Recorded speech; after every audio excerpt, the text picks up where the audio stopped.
ओम श्री गुरुवे नमः। ओम श्री गणेशाय नमः। वैशंपायन जी कहते हैं, जन्मेजय बड़े भाई धृतराष्ट्र की आज्ञा लेकर राजा पांडु ने अपने बाहुबल से जीते हुए धन को भीष्म पिता में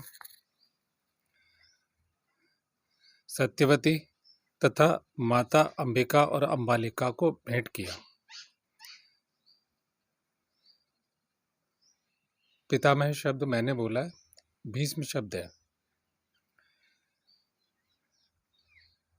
उन्होंने विदुर जी के लिए भी यह धन भेजा। धर्मात्मा पांडु ने तथा अन्य सुहृदों को भी उस धन से तृप्त किया। भारत तत्पश्चात सत्यवती ने पांडु द्वारा जीतकर लाए हुए शुभ धन के द्वारा भीष्म और यशस्विनी कौशल्या को भी संतुष्ट किया। वो जितनी सारी वस्तुएं,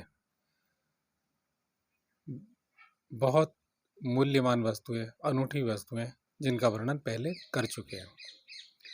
धन माने खाली धन नहीं है, आप स्मरण कीजिएगा। माता कौशल्या पुनः इसके बारे में बताया जा रहा है। काशीराज कौशल की कन्या होने के कारण कौशल नरेश, अंबिका और अंबालिका दोनों ही कौशल्या कहलाती हैं।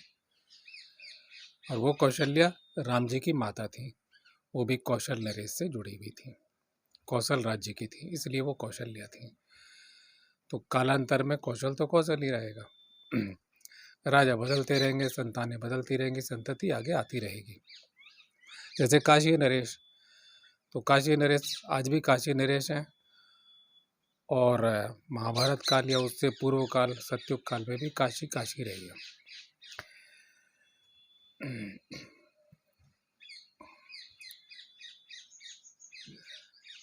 माता कौशल्या ने अनुपम तेजस्वी नरश्रेष्ठ पांडु को उसी प्रकार हृदय से लगाकर उनका अभिनंदन किया, जैसे शची अपने पुत्र जयंत का अभिनंदन करती है।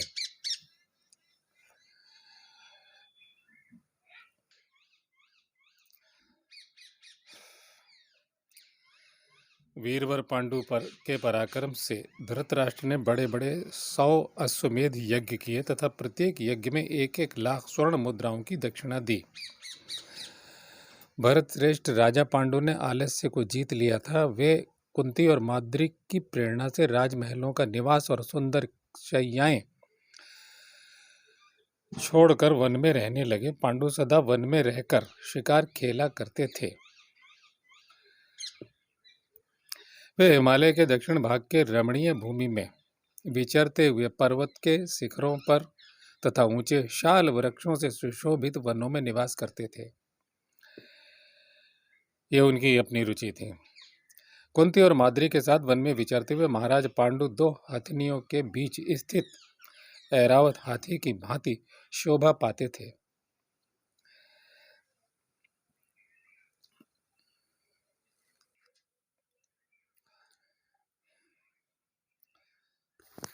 तलवार, बाण, धनुष और विचित्र कवच धारण करके अपनी दोनों पत्नियों के साथ भ्रमण करने वाले महान अस्त्र वेत्ता भरतवंशी राजा पांडु को देखकर वनवासी मनुष्य यह समझते थे कि ये कोई देवता हैं। मां धृतराष्ट्र की आज्ञा से प्रेरित हो बहुत से मनुष्य आलस्य छोड़कर वन में महाराज पांडु के लिए इच्छा अनुसार भोग सामग्री पहुंचाया करते थे। एक समय गंगानंदन भीष्म ने सुना कि राजा देवक के यहाँ एक कन्या है जो शूद्र जातीय स्त्री के गर्भ से ब्राह्मण द्वारा उत्पन्न की गई है। तो ये पहले बहुत आरंभ काल में समुद्र मंथन, सतयुग से भी पहले, सतयुग का आरंभ है पृथ्वी पर, और वो देवताओं का प्रसंग है। निषाद कन्या पहला प्रेम विवाह मेरे इन भागों में देख लीजिए। आरंभ के भागों में निषाद कन्या और ब्राह्मण का प्रेम विवाह है। तो ये चलता रहा है अंतर जातीय विवाह शास्त्रों में। नीचे की स्त्री सवर्णों में गई है, सवर्णों की स्त्री और वो अन्य जातियों में गई है। तो यहाँ फिर से प्रसंग आया है, और ये प्रसंग मैं बोल रहा हूँ कहाँ पे। आजकल बहुत भेदभाव की राजनीति चल रही है, लोग भ्रमित करते हैं। तो ऐसा नहीं है, ये नीचे का ऊपर और ऊपर का नीचे, जो हमारे समाज में समझा जाता रहा है। मैं सिर्फ शास्त्र को वैसा का वैसा ही प्रस्तुत कर रहा हूँ। मनुष्य को उससे समझ लेना चाहिए, भ्रम में नहीं पड़ना चाहिए कि एक समय गंगानंदन भीष्म ने सुना कि राजा देवक के यहाँ एक कन्या जो शूद्र जातीय स्त्री के गर्भ से ब्राह्मण के द्वारा उत्पन्न की गई है, वह सुंदर रूप और युवा अवस्था से संपन्न है। सूत नंदन लोमहर्षण के पुत्र उग्र सर्वा, वो वहां प्रसंग उल्टा है। तो वो सूत नंदन है, सूत पुत्र है, और ब्राह्मणी का, और दो वहाँ वर्गीकरण आगे खुद आ जाएगा, हो सकता है कहीं मैं भूल ना कर जाऊं। या तो क्षत्रिय कन्या से अन्य जाति ने, जो क्रमानुसार निम्न मानी जाती है, वो संभोग किया है। लेकिन सूत गद्दी आप जाइए नैमिषारण्य में मिलेगी, और उसका व्यास गद्दी की तरह ही सम्मान है। मैं खुद दंडवत प्रणाम करके आया हूँ, और वहाँ पे ब्राह्मणी दंडवत होते हैं, सूत गद्दी। तो वो लोमहर्षण के पुत्र उग्र सर्वा, और वो व्यास जी की शिष्य परंपरा में है, तो उन्हें सूत पुत्र बोला गया। लेकिन सूत नंदन क्या है, वो उतने दिव्य हैं कि उन्होंने ये कथा सुनाई है महाभारत की। आगे प्रचारक हैं वो, उग्र सर्वा जी बोले, ठीक है, ऐसा प्रसंग आया है। तो वो सब देवांश है, इसलिए वहाँ कोई भेदभाव या अन्य चिंतन नहीं होना चाहिए। यहाँ ले आकर के वह सुंदर रूप और युवा अवस्था से संपन्न है। तब इन भरत श्रेष्ठ ने उसका वर्ण किया और उसे अपने यहाँ ले आकर उसके साथ परम बुद्धिमान विदुर जी का विवाह कर दिया। ये भीष्म जी ने किया। कुरुनंदन विदुर जी ने उसके गर्भ से अपने ही समान गुणवान और विनयशील अनेक पुत्र उत्पन्न किए।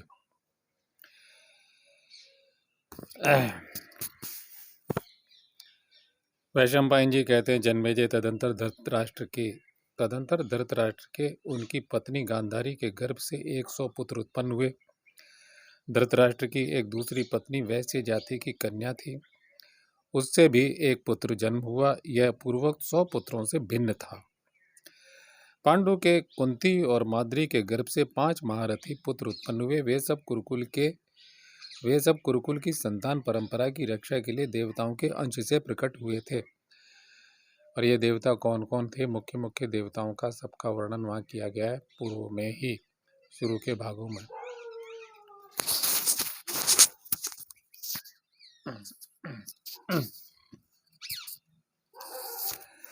जन्मेजय ने पूछा, द्विज श्रेष्ठ, गांधारी से 100 पुत्र किस प्रकार और कितने समय में उत्पन्न हुए? उन सब की पूरी आयु कितनी थी?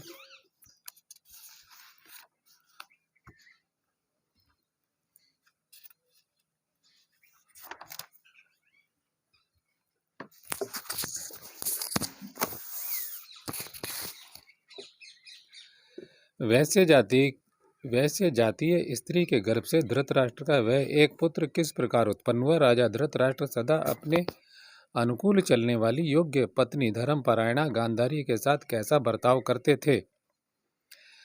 महात्मा मुनि द्वारा शाप को प्राप्त हुए राजा पांडु के वे 5 महारथी पुत्र देवताओं के अंश से कैसे उत्पन्न हुए? विद्वान तपोधन,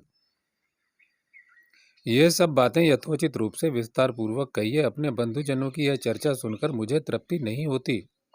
वैशंपायन जी ने कहा, राजन, एक समय की बात है, महर्षि व्यास भूख और परिश्रम से खिन्न होकर धृतराष्ट्र के यहाँ आए। उस समय गांधारी ने भोजन और विश्राम की व्यवस्था द्वारा उन्हें संतुष्ट किया। तब व्यास जी ने गांधारी को वर देने की इच्छा प्रकट की।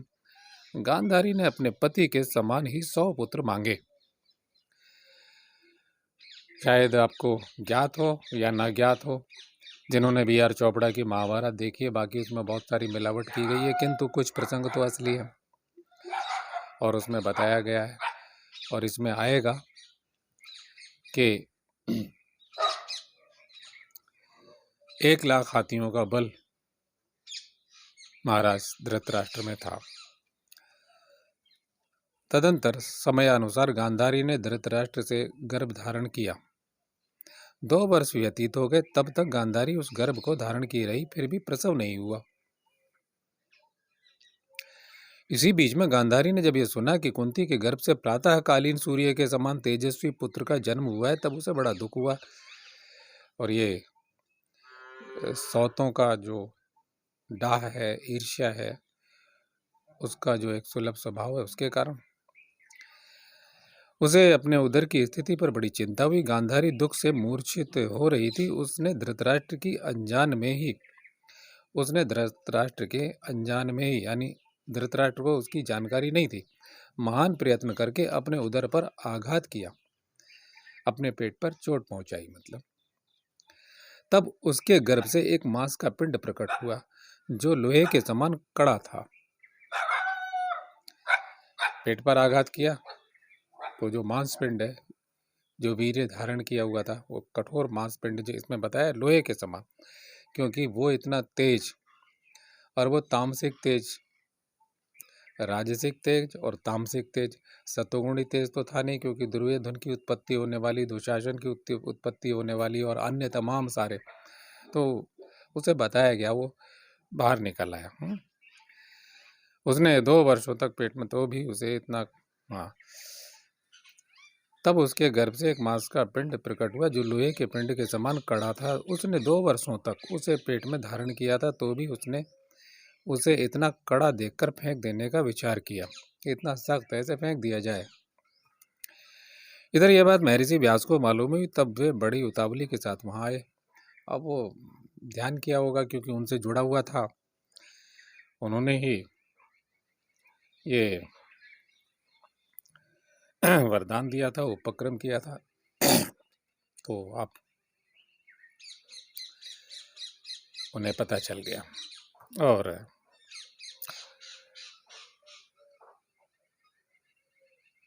जब करने वालों में श्रेष्ठ व्यास जी ने जब उस मांस पिंड को देखा और गांधारी से पूछा, तुम उसका क्या करना चाहती थी? और उसने महर्षि को अपने मन की बात सच सच बता दी। गांधारी ने कहा, मुनि मैंने सुना है कुंती के एक ज्येष्ठ पुत्र उत्पन्न हुआ है जो सूर्य के समान तेजस्वी है। यह समाचार सुनकर अत्यंत दुख के कारण मैंने अपने उदर पर आघात करके गर्भ गिराया है। आपने पहले मुझे ही 100 पुत्र होने का वरदान दिया था, परंतु आज इतने दिनों बाद भी मेरे गर्भ से 100 पुत्रों की जगह यह मांस पिंड पैदा हुआ है। व्यास जी ने कहा, सुबल कुमारी, यह सब मेरे वरदान के अनुसार ही हो रहा है, वह कभी अन्यथा नहीं हो सकता। अच्छा, 2 वर्ष तक पिंड धारण किया है, तो प्रिय श्रोताओं, ये तो आपने भी जाना सुना होगा, और मैंने यहाँ तक सुना है कि बहुतों के बच्चे आज भी 10 महीने में, 11 महीने में पैदा होते हैं, 10.5 महीने 11 में, सबके नहीं लेकिन काफ़ी। और समय से पहले तो आजकल बहुत ज़्यादा चल रहे हैं बच्चे, जिन्हें नर्सरी में, हॉस्पिटल्स में रखते हैं, वो वातावरण देते हैं। तो ये तो महाभारत काल की और एक तेज और उस घटनाओं की बात है। एक महायुद्ध होना है जिसके बारे में पूर्व ही बता दिया गया है। तो 2 वर्ष धारण करना सामान्य बात है उनके लिए। मैंने कभी हास परिहास के समय भी झूठी बात मुंह से नहीं निकाली, फिर वरदान आदि अन्य अवसरों पर कही हुई मेरी बात झूठी कैसे हो सकती है? तुम शीघ्र ही 100 मटके कुंड तैयार कराओ और उन्हें घी से भरवा दो। अब ये आयुर्वेदिक प्रक्रिया है रसायन शास्त्र की, ये ऋषियों की प्रयोगशाला। अनेक बार मैंने कहा कि मैं च्यवनप्राश के बारे में बता चुका हूँ, आयुर्वेदिक जड़ी बूटियों की। उन्होंने ऋषियों की जो रसायन शालाएँ हैं, दिव्य प्रयोग हैं। आज तो भस्में किस विधि से बिजली की मशीनों से उतने तापमान से बनाई जाती हैं, और मैंने अच्छी तरह बता दिया, कलेवर बढ़ जाएगा, विस्तार हो जाएगा कि किस तरह जड़ी बूटियों के रस में घोट के कंडों से। आज भी जो प्राचीन वैद्य कोई परंपरा के हैं तो वैसे बनाते, और ऋषियों ने सारा ज्ञान विज्ञान उन गुरुकुलों में दिया हुआ था, जिन्हें मुगलों ने और अंग्रेजों ने नष्ट किया है, और वो दिव्य दृष्टि से और महान प्रतिभाएं होती आई। तो अब ये रसायन शास्त्र की प्रक्रिया है, जिसे आप टेस्ट ट्यूब बेबी कहते हैं, कि 100 बच्चे कैसे पैदा हुए। यहाँ कोई संदेह की बात रह नहीं जाती है।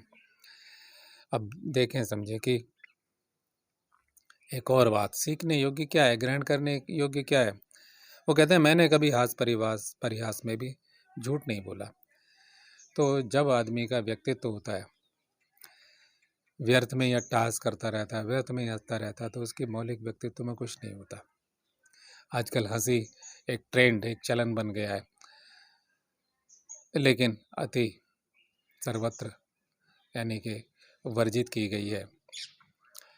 तो तब हमारा समाज में एक अस्तित्व होता है, हमारी वाणी की कीमत होती है, और मनुष्य को सत्य बोलना चाहिए, सत्य का पालन करना चाहिए। तो थोड़े समय में आपके आसपास भी लोग आपकी वाणी की महत्ता को समझने लग जाएंगे। तो भगवान व्यास की क्या है, भगवान व्यास उस समय में, वहाँ तो ऋषियों की उस समय कितने सारे ऋषि हैं, लेकिन मुनियों में वेद व्यास हूँ, यानी ऋषियों में ऋषि दुर्वासा, मुनियों में वेद व्यास, गीता में कहा गया। तो कहते हैं मैंने कभी झूठ नहीं बोला। ऐसे ही अनेक अवसरों पर सांत्वना देने के लिए कि मुंह से झूठ कभी निकलता ही नहीं, तो सत्य ही होगा। 100 मटके शीघ्र ही 100 मटके तैयार करा और उनमें घी से भरवा दो, फिर अत्यंत गुप्त स्थानों में रखकर उनकी रक्षा की भी पूरी व्यवस्था करो। इस मांस पिंड को ठंडे जल में सींचो, ठंडे जल से सींचो। हाँ, सिंचित करने के लिए कहा गया, परिसेचय शब्द आया है। वैशम पायन जी कहते हैं जन्मेजय उस समय सींचे जाने पर उस मांस पिंड के 100 टुकड़े हो गए, जैसे ही जल से संयुक्त हुआ। अब वो अंदर की ऊष्मा लिए हुए था गर्भ की, और उसमें जो रजोलोक और तमोलोक, तामसिक लोक का भी अंश है। तो ये क्या हुआ कि ठंडे जल से सींचो। उस समय सींचे जाने पर उस मांस पिंड के 100 टुकड़े हो गए। वे अलग अलग अंगूठे के पोरवे के बराबर 100 गर्भों के रूप में परिणित हो गए। अब ये उनकी प्रक्रिया है अन्य, कि खाली घी और खाली वो नहीं है, उसमें मांत्रिक प्रक्रिया, जैसे यज्ञ के लिए मैं बताता हूँ, उसकी एक ज्योमेट्री है, शुद्ध वस्तुएं और अलग अलग प्रकार की, हर देवता के लिए अलग अलग प्रकार की वस्तुएं, अलग अलग कामना के लिए अलग अलग प्रकार की वस्तुएं हैं। तो उसके बाद मंत्रों में शक्ति, दिशाएं आदि आदि, परिवेश और बहुत सारी चीजें हैं। तो इन सब के मेल से तब जा कर के कोई यज्ञ सफल होता है, वरना हमारा तन मन धन और सामग्रियां सब व्यर्थ चली जाती हैं, लाभ के स्थान पर हानि या कोई लाभ नहीं होता। तो ये ऋषि की वो सारी गोपनीय प्रक्रिया दे नहीं रहे हैं अपने यहाँ, वो उनकी प्रक्रिया है ऋषियों की। तो ये कि वो 100 इस प्रकार से गर्भ के रूप में परिणित हो गए, ये उनका रसायन शास्त्र है, उनकी एक प्रयोगशाला है, आयुर्वेदिक प्रयोगशाला है, वो आध्यात्मिक वातावरण है उसका।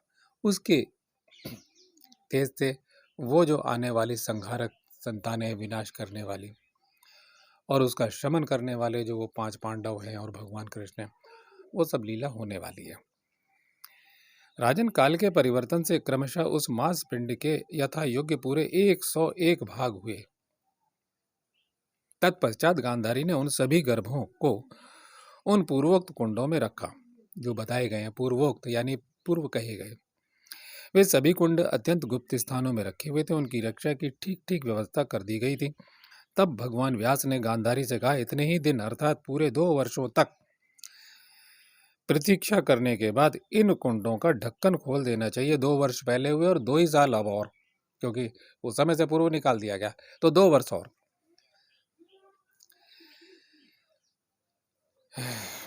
यूं कहकर पूर्वक प्रकार से रक्षा की व्यवस्था कराकर परम बुद्धिमान भगवान व्यास हिमालय पर्वत पर तपस्या के लिए चले गए। तदंतर 2 वर्ष बीतने पर जिस क्रम से वे गर्भ उन कुंडों में स्थापित किए गए थे, उसी क्रम से उनमें सबसे पहले राजा दुर्योधन उत्पन्न हुआ। जन्म काल के प्रमाण से राजा युधिष्ठिर उससे भी ज्येष्ठ थे। दुर्योधन के जन्म का समाचार परम बुद्धिमान भीष्म तथा विदुर जी को बताया गया। जिस दिन दुर्धर्ष वीर दुर्योधन का जन्म हुआ। दुर्धर्ष शब्द का अर्थ समझ में आ गया हो, ना आया हो तो मैं बता रहा हूं। जितने कठिन उपाय, ऐसे समझो। दुर्धर्ष, दुसाध्य जैसे रोग होता है ना, एक दुसाध्य, एक होता असाध्य, अत्यंत दुर्धर्ष। अब उसमें अनेक प्रकार के, यानी कि जहां दुर्धर्ष यानी उसको विजय करने के लिए तामसिक, राजसिक, सात्विक कोई भी कितने भी प्रकार के उपाय किए तब जाकर के जीता जा सकेगा। और ये हुआ भी। दुर्योधन कैसे मारा गया ये आपने टीवी सीरियल्स में देखा है। जांग तोड़ के बाद में उसको वरदान मिला हुआ था, उसे मारा ही नहीं जा सकता था, तो उसी प्रकार उसकी मृत्यु हुई। ये सब पहले ही यहाँ तय है।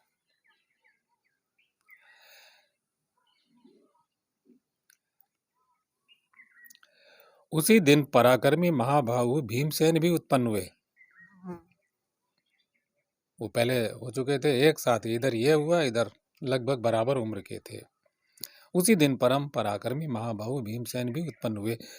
राजन धृतराष्ट्र का वह पुत्र जन्म लेते ही गधे की तरह रेंकने की सी आवाज में रोने चिल्लाने लगा। उसकी आवाज सुनकर बदले में दूसरे गधे भी रेंकने लगे। गीदड़ यानी गिद्ध और गीदड़ और कौवे भी कोलाहल करने लगे। ये अपशकुन है, आपकी समझ में आ गया होगा। बड़े जोर की आंधी चलने लगी। संपूर्ण दिशाओं में दाह सा होने लगा। एक जलन, एक बेचैनी वातावरण में होने लगी।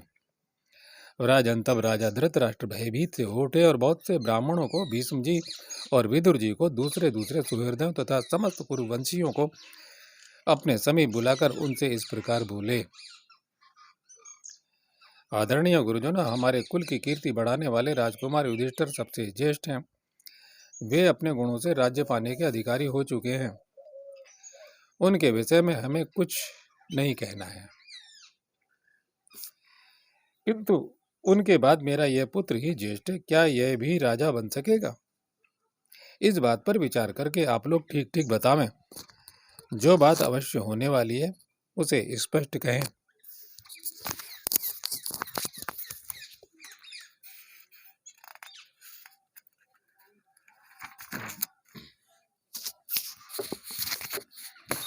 अब ये उनकी महत्वाकांक्षा है राजा धृतराष्ट्र की कि मेरा बेटा राजा बने। जन्मेजय धृतराष्ट्र की यह बात समाप्त होती, चारों दिशाओं से भयंकर मांसाहारी जीव गर्जना करने लगे। गीदड़ अमंगल की बोली बोलने लगे।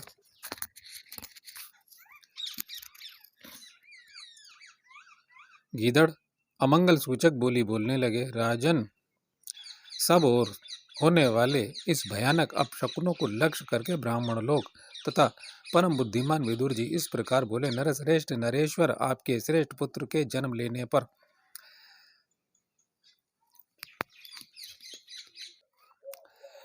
जिस प्रकार के ये भयंकर अपशकुन प्रकट हो रहे हैं, उससे ऐसा जान पड़ता है कि आपका यह पुत्र समूचे कुल का संहार करने वाला होगा।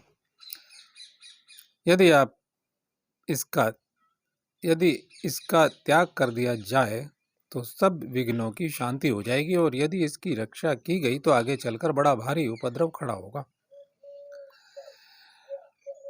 महीपते, आपके 99 पुत्र ही रहें भारत। यदि आप अपने कुल की शांति चाहते हैं तो इस एक पुत्र का त्याग कर दें।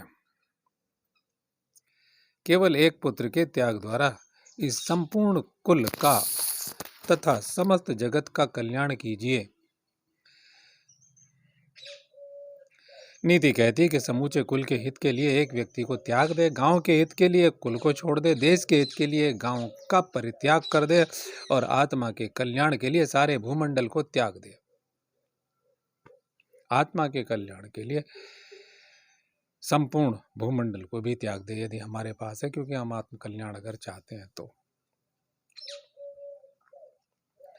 विदुर तथा अन्य सभी श्रेष्ठ ऐसा नहीं करें त्याग दे।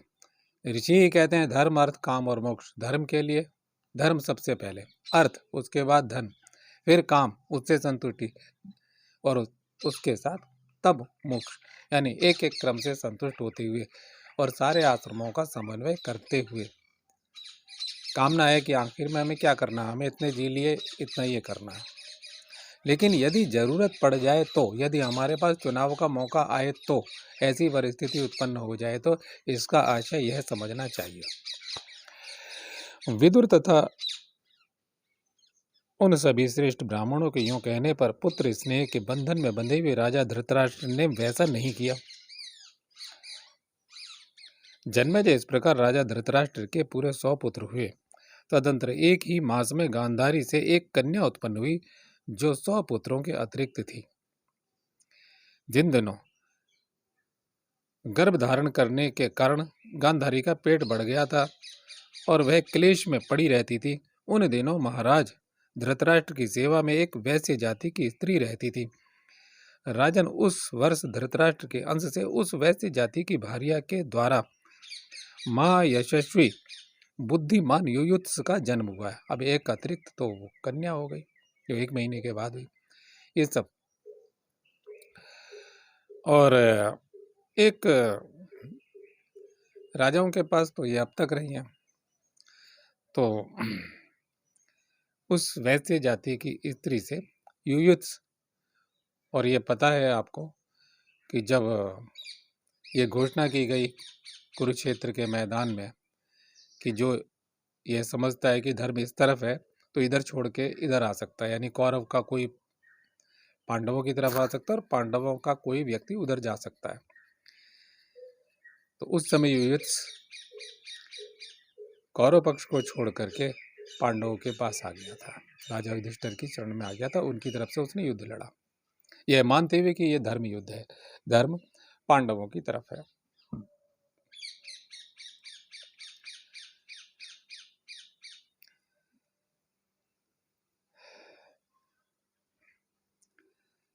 मैं दोबारा पढ़ता हूँ। राजन, उस वर्ष धृतराष्ट्र के अंश से उस वैश्य जातीय भार्या, पत्नी के समान दर्जा दिया है उसे, भार्या के द्वारा